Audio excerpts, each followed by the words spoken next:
The Archdiocese of Jos has just concluded its 19th General Assembly with a call on Nigerians not to lose hope but should find strength in the Eucharist, noting that Nigerians are passing through one of the divisive, murderous, corrosive and insecure experience in its national life. Walby Ogak completes the report. The General Assembly began with a celebration of the Holy Mass at St. Louis Catholic Church. The Archbishop of Jos, Matthew Ishaya Audu, emphasized that if all Christians submit to the Holy Eucharist, the problems of the country will be solved. If all of us look at the Eucharist as a way of better Nigeria in the sense that Jesus shed his blood, and equally we are expected to make sacrifices for the good of this country, for the good of the citizens, for the good of everybody.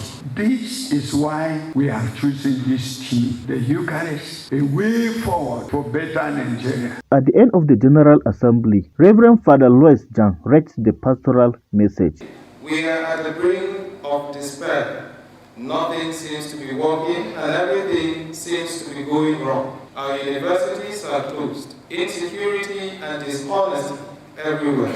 Our experience is like the situation lamented in the book of the prophet Jeremiah in chapter 14, verses 17 to 18. Despite all odds, we are a people of hope and we find strength in the Eucharist. In the Eucharist, Jesus wills that sacrificial and unconditional love should spread and be shared among mankind.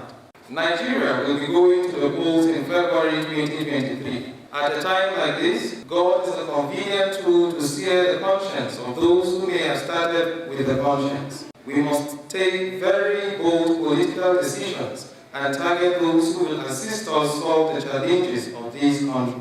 We thank God that we are growing in our conduct of elections. Technical glitches have been reported in all elections that were conducted over the years, but notable success was recorded recently compared to the previous elections, where by modal voter accreditation system, the beavers were not deployed. The 19th General Assembly is a wake-up call on the obvious levity that characterized the Eucharistic celebration in our generation. We call on our priests and Eucharistic ministers to be prepared spiritually and externally to celebrate the Eucharist worthily in every sense of reverence, decorum, and dignity. We call on all to participate in the Eucharistic celebration fully, actively, and consciously. Let the Eucharist permeate our lives such that justice in the Church is seen in the court of law.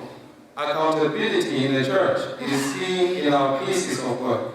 Sincerity, equity, and fairness in the Church is seen in the market, political arena, and relevant government parastatals. The chairman of the occasion, Barrister Edward Pajok, and that of the planning committee, Very Reverend Father Sylvester Dagin, spoke on the success of the event.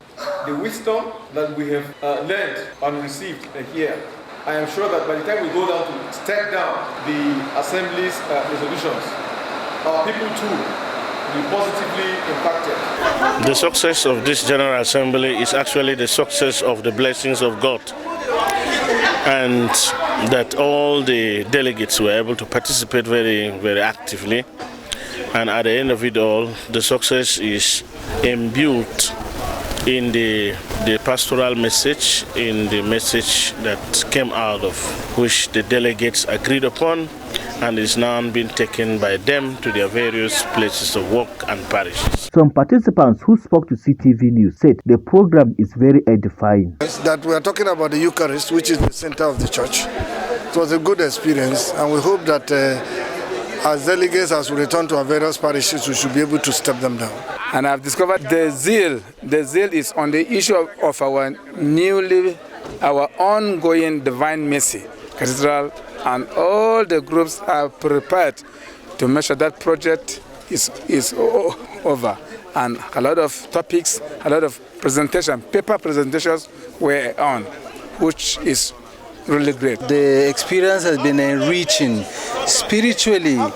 You know, you can imagine that we are discussing the center, the summit, the climax of the celebration of who we represent as a church. During the 5 days of the General Assembly, various Archdiocesan commissions and organizations presented reports of their activities. YB Ogak reports from Jos.